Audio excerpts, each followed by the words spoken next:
Good morning, everyone. This is Rich Russakoff, and if you don't know me, I'm coach to the best and recent author of a book called People, Time, and Money.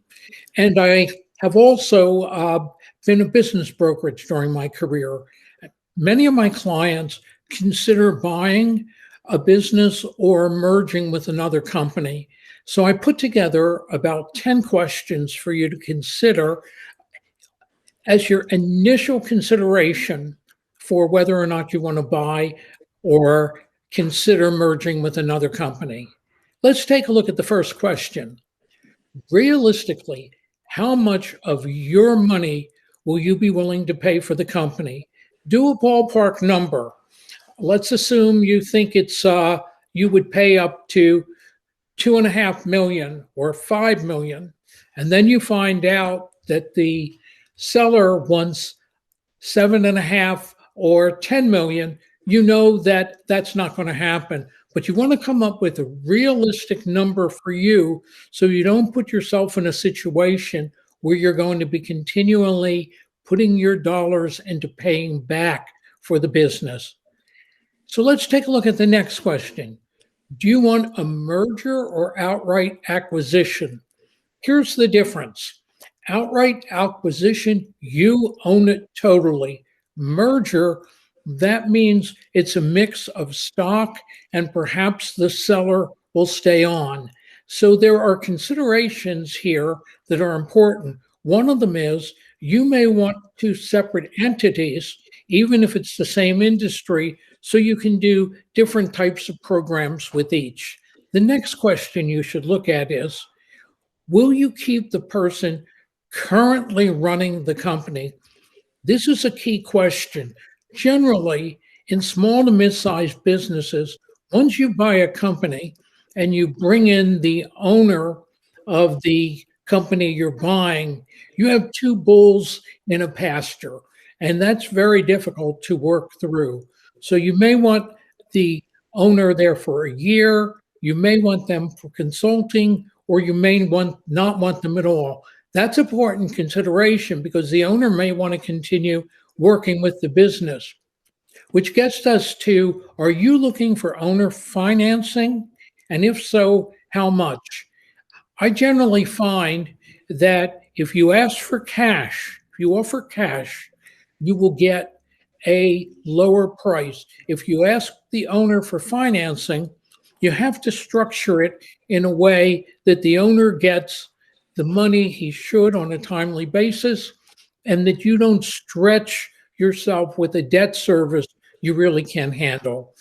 The next question, how much capital do you have towards a down payment or a total payout for the company? Very important to know how much capital you have that's liquid that you can put into the acquisition or merger, and or what do we need to do to get more money?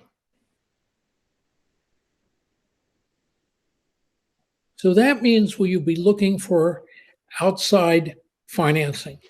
And banks will loan you money to buy a company as long as they are in the first position and they have the assets of that company pledged. So if you're buying a company with sizable receivables, with equipment, with tangible assets that the bank can consider as collateral, and obviously that would include real estate, that puts you in a position for considering bank financing.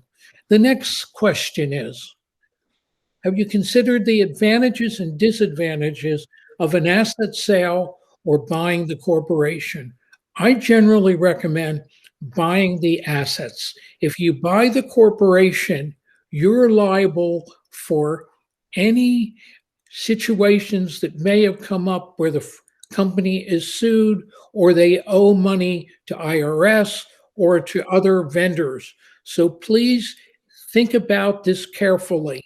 There has to be a very good reason for you to buy the corporation over the assets of the corporation. Next question. What will you be gaining as a result of the acquisition? Will you be gaining more top line sales? Do Do you like their brand? Will you be keeping their brand or incorporating it into yours? Many companies are purchased because of the talent. So if you're looking to buy it because of the people that are currently there, the other question you have to ask yourself is, are they likely to stay? And if for any reason you don't feel they are, try to get a contract for them to stay for a year. If personnel stay for a year, the chances are they're going to stay with you. And then, are there new avenues of business, new profit centers that you can gain? All these things are important, but make sure the assumptions you make are realistic. Let's go to the next question. Is the company's culture compatible with yours? If it's not compatible with yours, that may cause a problem. So I would take a good hard look at the people in the company. I would interview them. I would talk to their customers. I'd talk to their vendors, and I'd find out if the culture meshes with yours. And the next question, how much additional capital will you need to invest? You're not just putting capital into the purchase, you may be putting capital into upgrading their software, into their location, leasehold improvements.